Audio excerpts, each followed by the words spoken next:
Chapter 1. The Forgotten Brother is a story of magical secrets, familial treachery, and an untold history. Pushpin Chapter 1. Historical Echoes. The road in front of him stretched on forever, gleaming in the sun's last rays. Logan gripped his motorcycle's handlebars tightly as he rushed down the highway, the wind roaring past his ears. He couldn't get the man from the news program out of his mind. He reasoned that this couldn't be.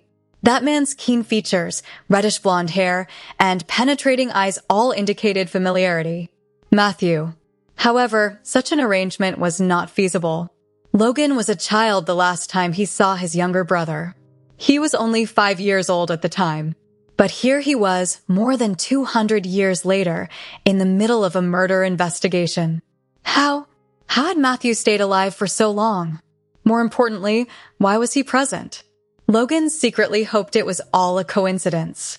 However, he sensed that something was amiss. His history was never hidden for long. The Black Hollow town.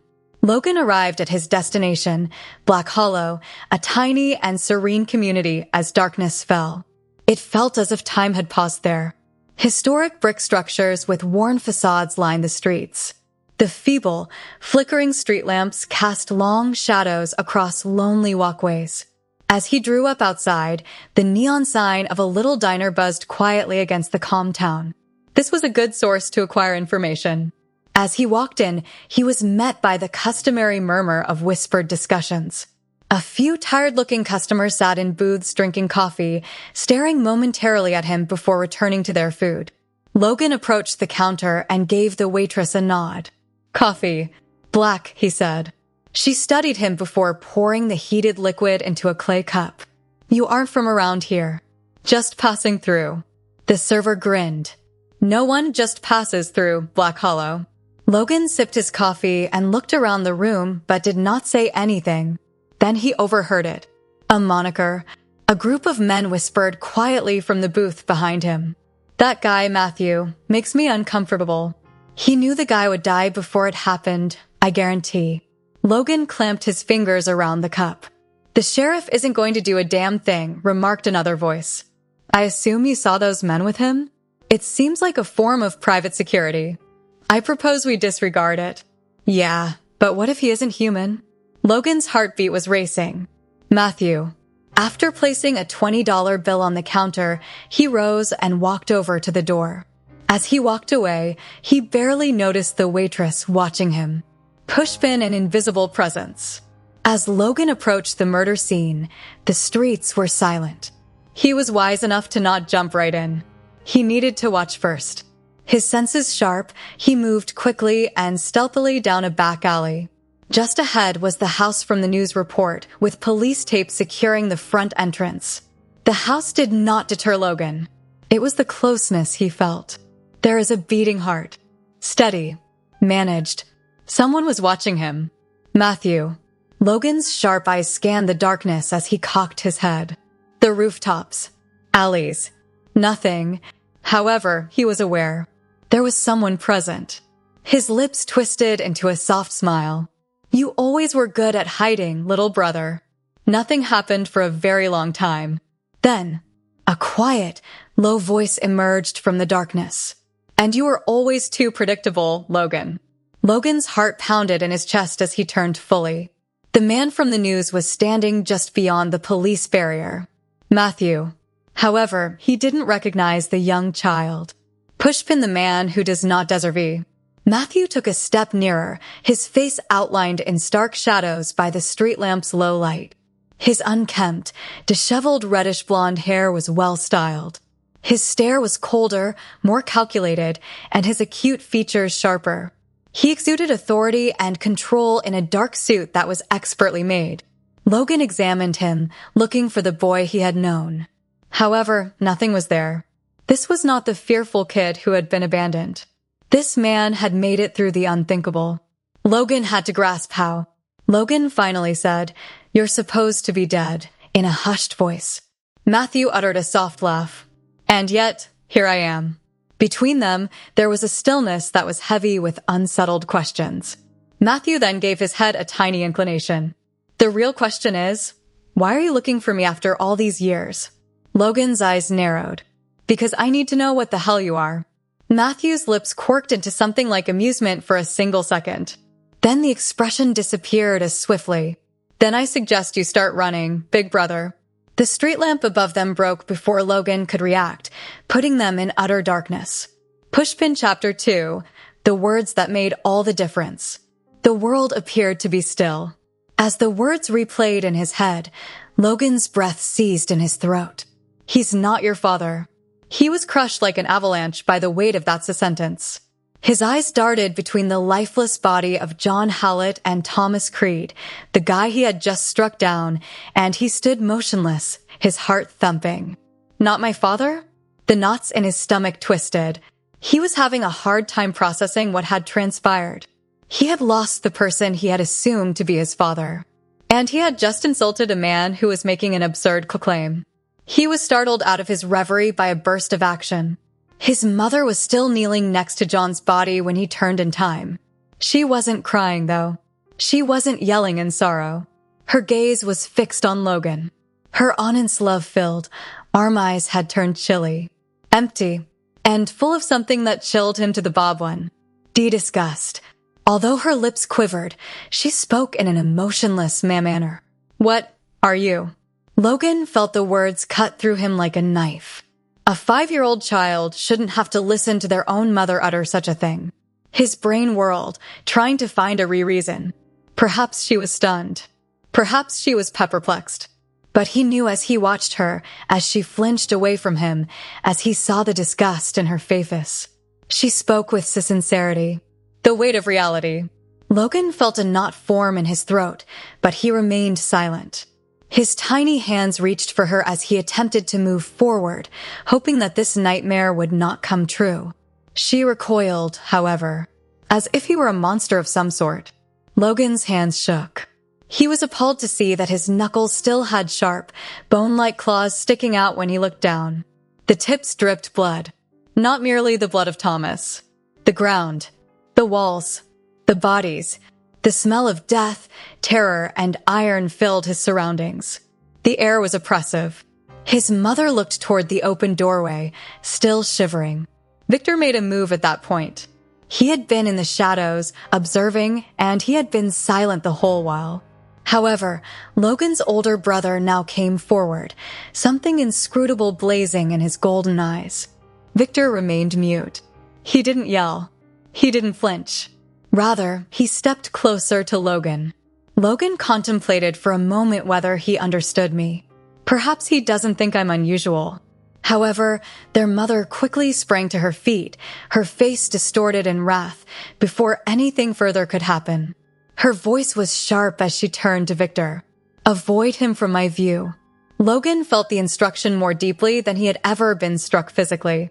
He gasped for air. She is sincere. She no longer desires me. Victor halted. His eyes moved from Logan to their mother. Logan briefly glimpsed a hint of reluctance and uncertainty in his brother's gaze. Then it disappeared. Victor's expression became grim. He grabbed Logan's wrist and jerked him in the direction of the door, saying nothing. Logan staggered, his heart pounding against his ribs and struggling against his grip. Hold on, Mom. She didn't, however, move. She didn't summon him. She did not glance at him again. Victor took Logan outside the last time they were together. Even as the frigid night air brushed over his skin, the misery that was gnawing at him persisted. He hoped and prayed that she would rethink as he turned one last time. However, she had already closed the door. The finality of it hit Logan like a freight train as it slammed shut. His mother had left him. Everything was vanished, including the home he'd known, the love, and the warmth. He stopped moving and glanced at the closed door. That is, until Victor mentioned something. Runt, hurry up. His tone was harsh, but not nasty. We're heading out. Logan paused. He was unwilling to leave, but he had nothing left inside. He turned away with a sorrowful heart. 2 brothers, one too young to understand what was going on and the other too proud to admit how much it hurt, retreated into the darkness that night. A pair of little eyes peered from the upper window, but neither noticed. The ignored eyewitness. Matthew, who was young, had seen everything. He had witnessed the death of his older sibling. Logan's claws were apparent to him. The words that changed everything were spoken to him. Above all, he had seen their mother's response. That night, something deep within Matthew shattered. Nobody saw him as he slid away. Nobody noticed that Logan and Victor had disappeared into the darkness. Matthew also disappeared. Logan believed he had died that night for over 200 years. He had no notion he'd meet him again in the future. However, now, against the backdrop of a murder investigation, Matthew was back. Chapter 3. The Shadowy Man. Logan had always depended on his gut. They had saved his life for decades. Something was not right, though, since they were now shrieking at him. As he sped down the vast road, the sound of his motorcycle's scream drowned out everything else. The news story played over in his thoughts. He couldn't help but notice the person in the background. Was it indeed Matthew? It was illogical. Logan last saw his younger brother, a fearful little boy, standing in the doorway of their burning house. That was more than 200 years ago. Matthew couldn't be alive anymore, not unless he were Logan. The concept chilled him to the core. Was Matthew still alive following the fire? Had he awoken with the same superhuman abilities that Victor and Logan possessed? Where had he been throughout this time, if at all? More importantly, why was he present at a crime scene? Logan gritted his jaw and depressed the throttle more firmly. The only way to know was to ask. The Commen. Logan arrived in town as the sun began to slowly set over the horizon, painting the sky in deep orange and violet hues. He parked in a quiet lot just past the neighborhood police station. His first reaction was to rush to the crime scene, but he had learned from previous experience that charging in blind never worked. Rather, he needed to first gather intelligence. After turning off the engine, he took off his helmet and inhaled deeply. Besides the smell of the damp ground, there was another distinct scent in the air. A metallic material. Blood. He becomes more perceptive. He could smell it even from this distance. Several victims had been involved. Keeping the situation in mind, Logan moved into the darkness towards the station. The time has come to dig. The report. The police station was filled with people. Officers' faces were tight with fatigue as they worked quickly. This was clearly not a typical case. Logan approached the front desk with a bland demeanor. "Evening," he said to the cop above the desk. "I work in journalism.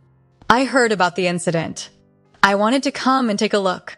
The middle-aged, weary-eyed officer barely looked at him. No comment. Logan grinned. Normal.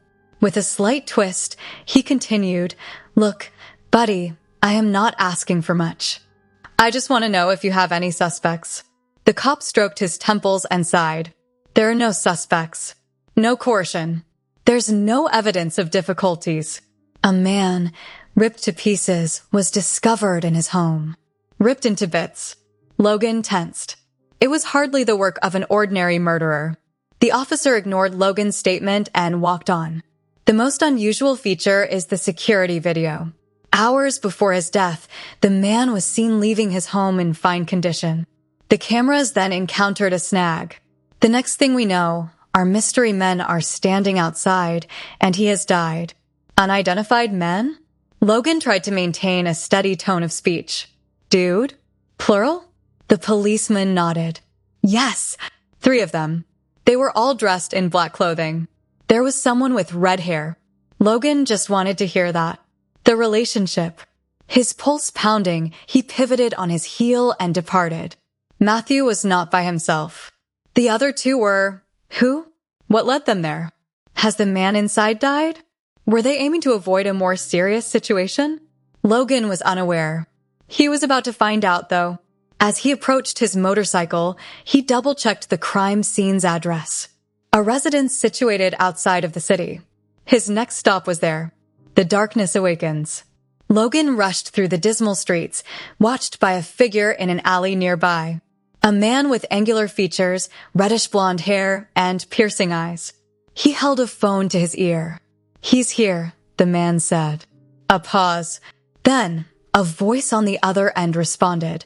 "All right, let him come." It's time he remembered the truth. The call has ended. The man turned and stepped back into the shadows. Logan had no idea what awaited him. Only one thing was certain. It was merely the beginning. Fire Chapter 4. The adventure begins. Logan gripped his motorcycle's handlebars as the engine hum vibrated beneath him. Ahead, the road stretched like a dark ribbon into the expanse of the landscape. Tonight seemed different from other journeys he had taken. He was chasing a ghost from his past tonight. He considered the face he had seen on the news. The face had sharp features, short reddish blonde hair, and a goatee that matched the color. Logan never forgot a face, particularly his younger brother Matthew's, even after over 2 centuries. His brow furrowed, and he mumbled to himself, but how? Matthew should be long gone. Logan and Victor survived thanks to their mutations, but what about Matthew? He was just a boy.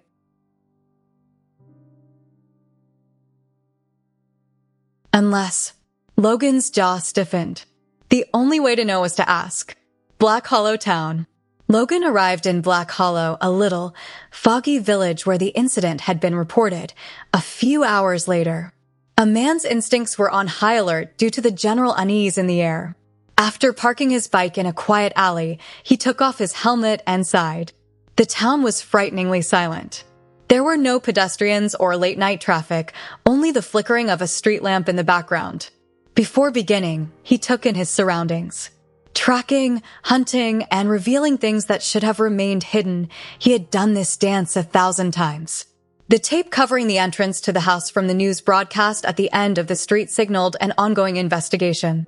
Logan, on the other hand, was more concerned with finding the man he had observed standing in the background than with the home itself. Matthew, or what remained of him. A shadow in the mists. Logan headed to a little tavern on the opposite side of the crime scene. Whispers were always there in locations like these. If something went wrong in this town, the residents would be aware of it. As he walked in, he could smell cigarette smoke and old beer. A pair of eyes swiveled to view him. Logan ignored them and headed for the bar. The bartender, a hefty man with graying hair, cast him a dubious glance. "You a cop?" the man asked as he wiped down the countertop. Logan grinned. "Do I look like a cop?" The bartender inspected him and shrugged. "What do you want?" Logan leaned in closer. "A murder took place across the street. Are you aware of the victim's identity?" The barman seems apprehensive. "You would rather not get involved in that, stranger." Logan exhaled deeply. "Humor me." With a quick breath, the man lowered his voice. The old man lived alone. He had neither friends nor family. The difficulty is that no one ever saw him leave his house. The system automatically paid the man's bills and delivered his groceries. He didn't appear real at all. Logan scowled. "What about the person wearing the suit? Could you please provide the details of the news report regarding it?" The bartender tensed at this. "You should leave town while you still can." Logan's instincts flared. Someone was keeping an eye on him. He looked outside, just past the fog, and noticed a black figure without moving his head. He slowed his breathing. Matthew. At the very least, it looked like him. High voltage, the chase begins. Logan did not think twice. He went for the doorway, pushing away from the bar, but the person was already moving when he stepped outside. Logan swore and started running. "Damn it," he exclaimed.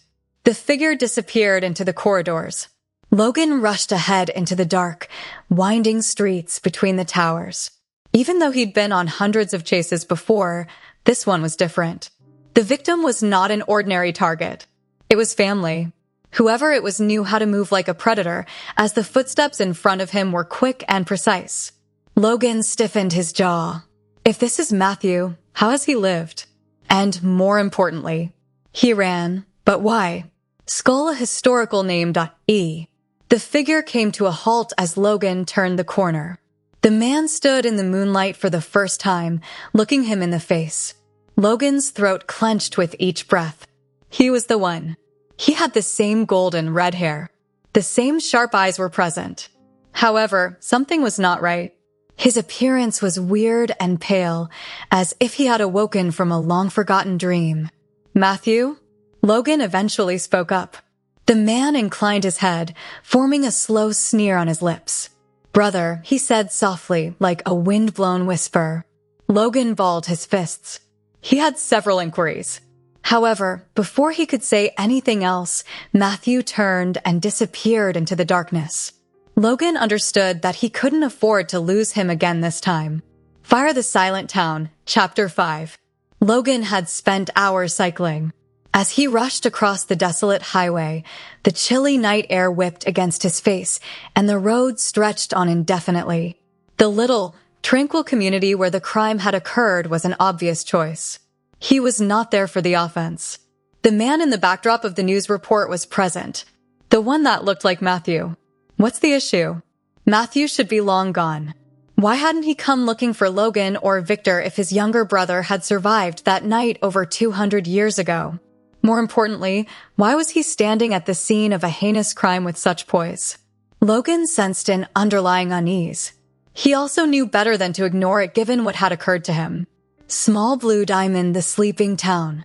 Logan got in town at almost midnight.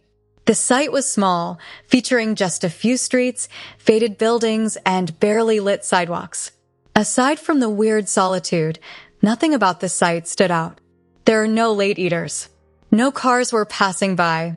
There isn't even one stray dog on the streets. Logan had seen more hospitable conflict zones than here.